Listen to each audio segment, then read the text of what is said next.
Namun Sofia tidak sepenuhnya bersendirian. Carl, rakan perniagaan arwah Datuk Muzaffar, tampil sebagai pelindung dan sumber kekuatan.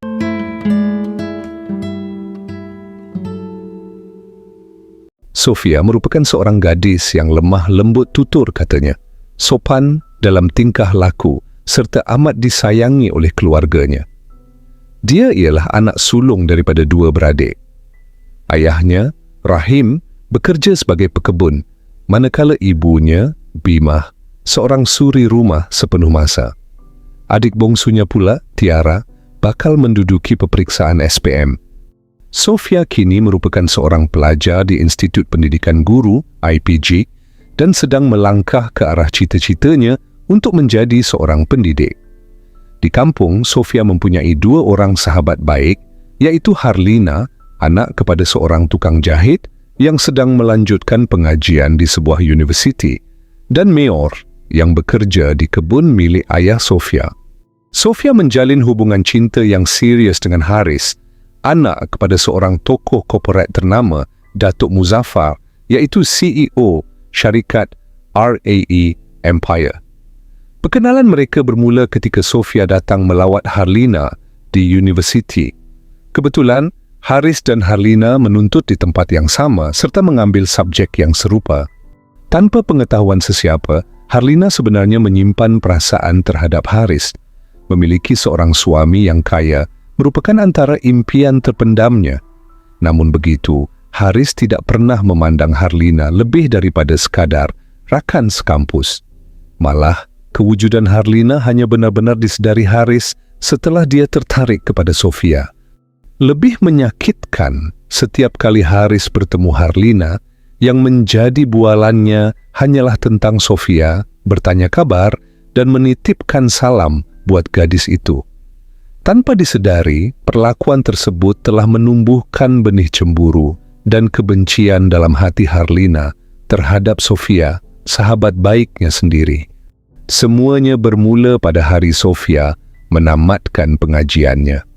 Haris menyatakan hasrat untuk memperisterikan Sofia, namun apabila Sofia menyampaikan niat itu kepada Rahim, reaksi yang diterima jauh daripada apa yang diharapkannya. Rahim kelihatan keberatan untuk membenarkan Sofia meneruskan rancangan perkahwinan tersebut. Malah, setiap kali Sofia cuba berbincang tentang masa depan bersama Haris, Rahim sering mengelak daripada memberi jawapan yang jelas. Sikap Haris sendiri turut menambahkan rasa kurang senang di hati Rahim. Belum pun sah bergelar suami, Haris sudah menunjukkan sifat mahu mengongkong kehidupan Sofia. Haris tidak mahu Sofia bekerja selepas berkahwin kerana dia mahu Sofia menjadi suri rumah sepenuh masa, manakala segala urusan kewangan akan diuruskan olehnya sepenuhnya. Pendapat itu jelas bertentangan dengan impian Rahim terhadap anaknya.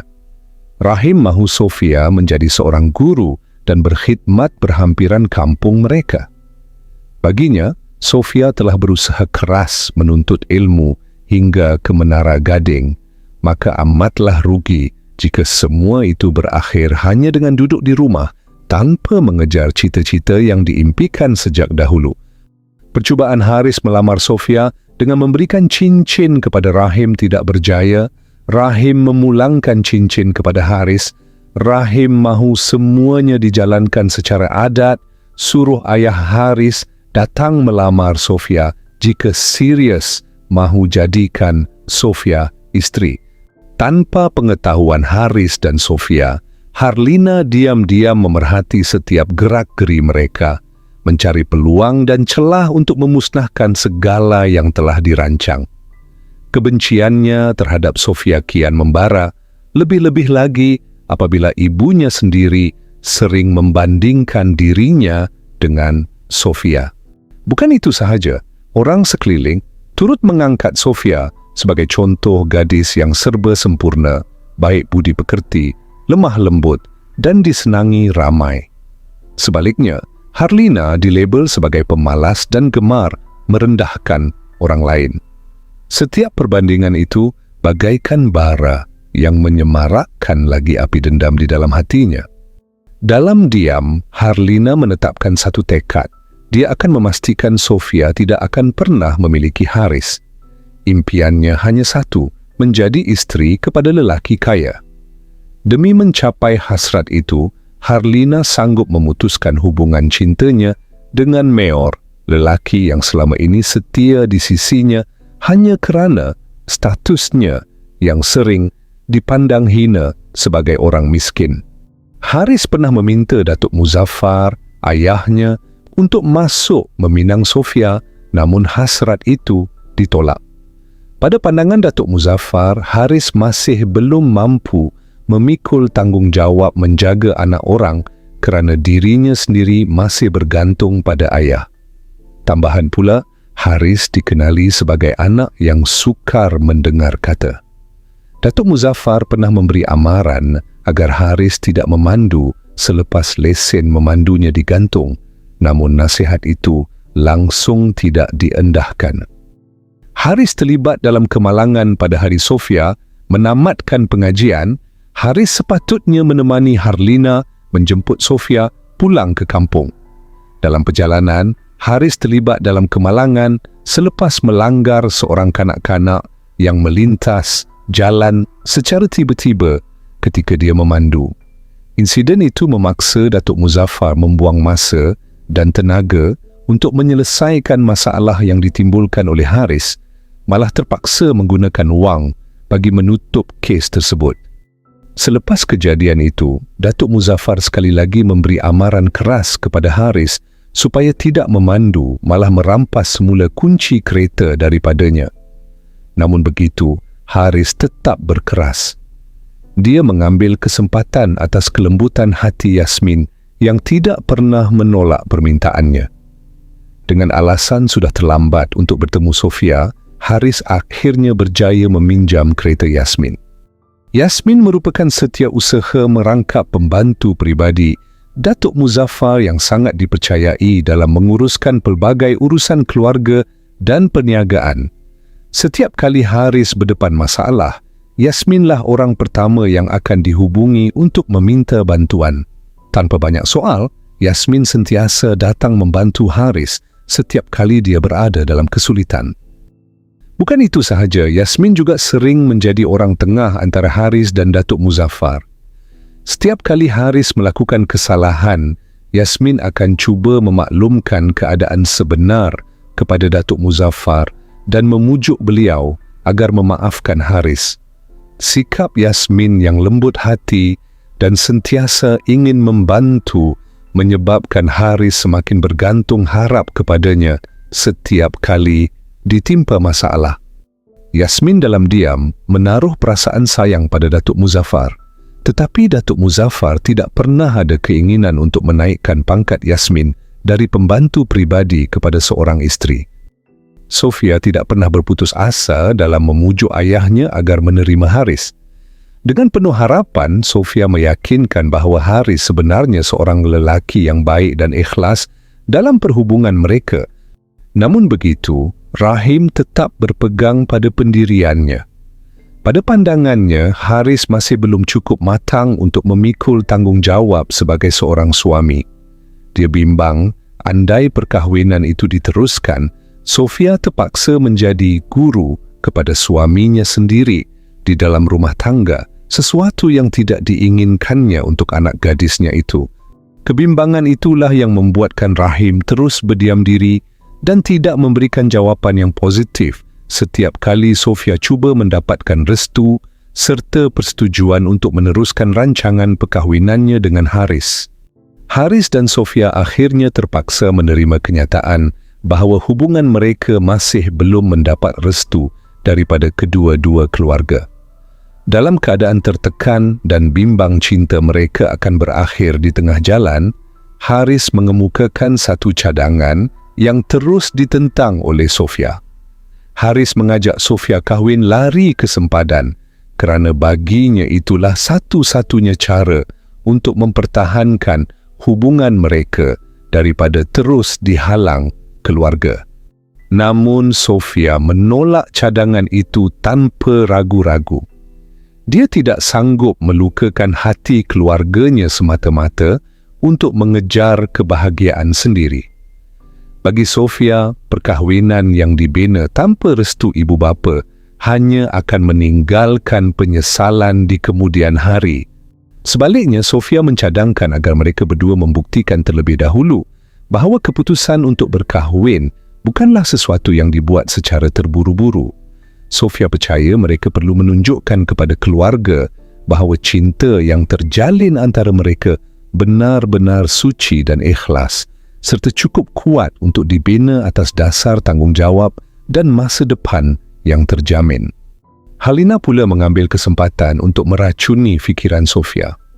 Dia cuba mempengaruhi Sofia supaya melupakan hasrat untuk berkahwin dengan Haris.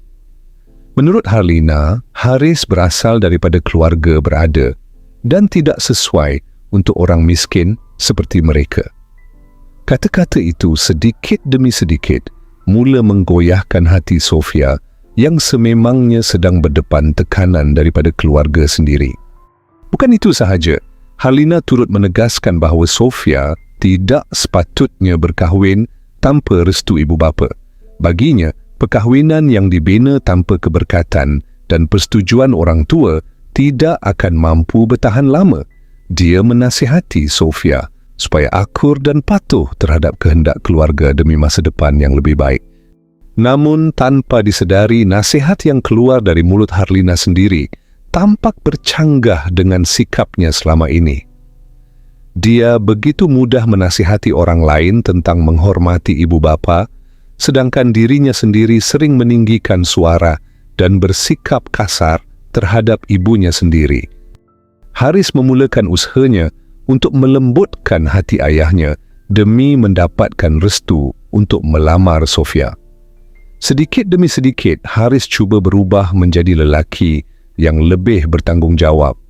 Dia mula menjaga solat, menghadiahkan Sofia sehelai sejadah sebagai tanda kesungguhannya dan menghabiskan banyak masa di hadapan komputer riba demi menamatkan pengajian serta memperoleh ijazah. Usahanya akhirnya membuahkan hasil apabila Haris berjaya menamatkan pengajian. Dengan penuh yakin, dia datang berjumpa Rahim untuk menyatakan hasratnya sekali lagi. Haris menjelaskan bahawa dia bakal mula bekerja tidak lama lagi dan memohon restu untuk memperisterikan Sofia. Kali ini Rahim mula melihat perubahan dalam diri Haris. Rahim menerima cincin lamaran itu, malah Haris turut berjanji bahawa dia tidak akan mengongkong kehidupan Sofia dan akan membenarkan Sofia bekerja selepas mereka berkahwin nanti.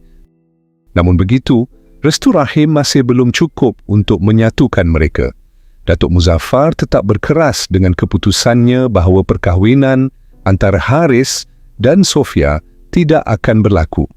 Keputusan itu diumumkan sendiri oleh Datuk Muzaffar di hadapan Haris, Sofia dan Harlina yang kebetulan datang ke rumahnya untuk meraihkan kejayaan Haris menamatkan pengajian. Dalam situasi itu, Harlina menjadi orang yang paling gembira melihat hubungan mereka sekali lagi ditentang. Penolakan Datuk Muzaffar membawa perubahan besar dalam hidup Sofia. Dalam perjalanan pulang dari rumah tersebut, Sofia membuat keputusan untuk menamatkan hubungannya dengan Haris. Kata-kata Sofia membuatkan Haris hilang fokus ketika memandu sehingga dia melanggar seorang lelaki yang sedang melintas jalan. Kemalangan itu meragut nyawa lelaki tersebut di tempat kejadian. Dalam keadaan panik, Haris mahu melarikan diri, namun Sofia membantah keras. Sofia cuba menghubungi ambulans untuk mendapatkan bantuan, tetapi usahanya gagal apabila Haris merampas telefon bimbitnya. Tidak lama kemudian, sebuah kereta peronda polis tiba di lokasi kejadian. Tanpa berfikir panjang, Harlina terus menuduh Sofia sebagai orang yang memandu kereta ketika kemalangan berlaku. Pada saat itu, tanggapan Rahim terhadap Haris akhirnya terbukti benar. Haris masih belum cukup matang untuk memikul tanggungjawab atas kesalahannya sendiri. Di hadapan polis, Haris langsung tidak tampil mengaku bahawa dialah pemandu sebenar, Sebaliknya, membiarkan Sofia dipersalahkan atas tragedi tersebut. Sofia ditahan bagi membantu siasatan kes yang berlaku, manakala Harlina dan Haris dibebaskan tanpa sebarang tindakan lanjut. Demi menjaga nama baik syarikat, Datuk Muzaffar mengambil keputusan drastik dengan mengurung Haris, menghalangnya daripada terlibat lebih jauh dalam kes tersebut. Pada masa yang sama, Datuk Muzaffar menolak rayuan Rahim yang mengharapkan pengaruhnya digunakan untuk membebaskan Sofia. Dalam perkembangan lain, Meo berjaya menemukan bukti penting yang membuktikan bahawa Sofia bukan individu yang memandu pada malam kejadian. Namun malangnya, Meo telah menyerahkan bukti tersebut kepada Harlina. Tanpa rasa bersalah, Harlina membawa bukti itu kepada Yasmin dan Datuk Muzaffar, lalu mencadangkan sesuatu yang kejam. Biarkan Sofia menjadi kambing hitam kerana baginya Sofia tidak mempunyai nama besar yang perlu dipertahankan. Sementara itu, Haris yang dikurung akhirnya berjaya melarikan diri. Dengan tekad untuk memperbetulkan keadaan, dia cuba menemui Sofia dan menjelaskan perkara sebenar. Namun, usahanya gagal apabila dia dihalau oleh Rahim sebelum sempat bertemu dengan Sofia. Tidak terhenti di situ, Harlina terus memainkan peranannya untuk meracuni fikiran Sofia. Dia sengaja menanam kebencian dengan mendakwa bahawa Haris telah melarikan diri ke luar negara, melabelkannya sebagai lelaki yang tidak bertanggungjawab dan gemar lari daripada masalah. Walaupun Sofia sukar mempercayainya, Harlina akhirnya menunjukkan gambar Haris di lapangan terbang sebagai bukti, sekaligus menggoncang keyakinan Sofia. Haris sekali lagi berjaya melarikan diri. Kali ini, dia berjaya menemui Sofia, namun pertemuan itu terlalu singkat. Belum sempat mereka berbincang, pihak polis tiba di rumah Sofia. Berdasarkan keterangan saksi yang mendakwa melihat Sofia memandu pada malam kejadian, Sofia terus ditahan untuk melalui proses pembicaraan. Dalam keadaan terdesak, Harlina mengambil kesempatan. Dengan kata-kata manis dan janji palsu, dia berjaya meyakinkan Sofia untuk mengaku bersalah. Harlina berjanji bahawa Sofia akan dibebaskan selepas seminggu hukuman dijatuhkan. Tanpa menyedari helah di sebaliknya, Sofia akhirnya mengaku bersalah dan dijatuhi hukuman penjara selama 5 tahun. Namun pada hari hukuman dijatuhkan, Sofia akhirnya menyedari niat sebenar Harlina. Semuanya adalah perangkap yang dirancang rapi untuk menjatuhkannya. Lebih memilukan, Datuk Muzaffar tidak pernah berniat menunaikan janji untuk membebaskannya. Sebaliknya, dalam diam, Harlina mengambil peluang untuk mendekati Haris yang sedang hancur akibat kehilangan Sofia, lalu memperdayakannya dengan godaan sehingga lelaki itu akhirnya menjadi miliknya. Di dalam penjara, kehidupan Sofia berubah sepenuhnya. Dia berkenalan dengan Nora, seorang banduan yang sering melindunginya daripada buli penghuni lain.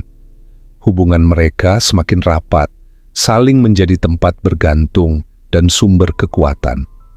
Nora juga tidak pernah jemu menasihati Sofia agar tidak lagi membiarkan dirinya dipergunakan oleh sesiapa. Walaupun dijatuhkan hukuman 5 tahun, Sofia hanya menjalani hukuman selama setahun. Tanpa pengetahuannya, Datuk Muzaffar telah menggunakan pengaruhnya untuk membebaskannya lebih awal. Sepanjang tempoh itu, Datuk Muzaffar mula dihantui rasa bersalah, menyedari bahawa demi menjaga nama dan kepentingan syarikat, dia telah menghancurkan kehidupan seorang gadis yang tidak bersalah. Sofia amat terpukul apabila mengetahui keluarganya hidup dalam kesusahan sepanjang dia dipenjarakan. Demi membantu mereka, Sofia nekat untuk bertemu Haris bagi menuntut haknya sebanyak RM300,000. Namun, pertemuan itu tidak kesampaian apabila Harlina tiba-tiba muncul, sekaligus menggagalkan perbincangan mereka. Demi keluarga, Sofia membuat keputusan besar untuk berhijrah ke Kuala Lumpur. Dia menumpang tinggal di rumah Nora satu-satunya insan yang setia bersamanya ketika susah. Namun, pengalaman temuduga pertamanya di syarikat milik anak saudara Nora meninggalkan luka di hati. Sofia berasa terhina apabila ditolak hanya kerana statusnya sebagai bekas banduan. Tanpa pengetahuannya, pihak ibu pejabat sebenarnya masih belum memberikan arahan mengenai pengambilannya sebagai rakan Nora. Atas nasihat Nora, Sofia akhirnya menerima tawaran bekerja di syarikat milik Datuk Muzaffar. Di situlah satu tekad mula berputik. Sofia mahu menggunakan peluang ini untuk mendekati keluarga itu dan membalas dendam atas segala yang telah terjadi. Sejak hari pertama bekerja, pelbagai dugaan menimpa Sofia. Harlina tanpa henti menabur fitnah, menuduh Sofia sengaja mendekati bakal ayah mentuanya untuk merampas Haris. Sofia juga dihina sebagai perampas dan keluarganya turut dipandang rendah. Keadaan menjadi semakin tegang apabila Datuk Muzaffar melamar Sofia untuk menjadi isterinya. Sudah tentu Haris, Yasmin dan Harlina membantah sekeras-kerasnya. Pelbagai cara dirancang untuk menggagalkan perkahwinan tersebut. Namun segalanya berubah apabila Rahim meninggal dunia. Kehilangan itu menjadi titik tolak yang menguatkan lagi tekad Sofia untuk membalas dendam. Tanpa ragu, Sofia menerima lamaran Datuk Muzaffar dan mereka akhirnya disatukan sebagai suami isteri. Pada awalnya, perkahwinan itu didasari dendam. Namun seiring waktu, perasaan Sofia berubah. Dia mula jatuh hati dengan Datuk Muzaffar dan mereka menjalani kehidupan rumah tangga yang bahagia. Sayangnya, kebahagiaan itu tidak bertahan lama. Datuk Muzaffar jatuh sakit dan akhirnya meninggal dunia, meninggalkan Sofia kembali dalam kesunyian. Sejak pemergian suaminya, pelbagai ujian dan kesengsaraan mula menghimpit hidup Sofia. Namun Sofia tidak sepenuhnya bersendirian. Carl, rakan perniagaan arwah Datuk Muzaffar, tampil sebagai pelindung dan sumber kekuatan, membantu Sofia untuk terus tabah menghadapi liku-liku kehidupan. Bagaimanakah pengakhiran kisah Sofia? Adakah dia akan terus bangkit atau kembali rebah? Untuk mengetahui jawapannya, saksikan kisah penuh perjalanan hidup Sofia dalam drama Dendam Seorang Mentua.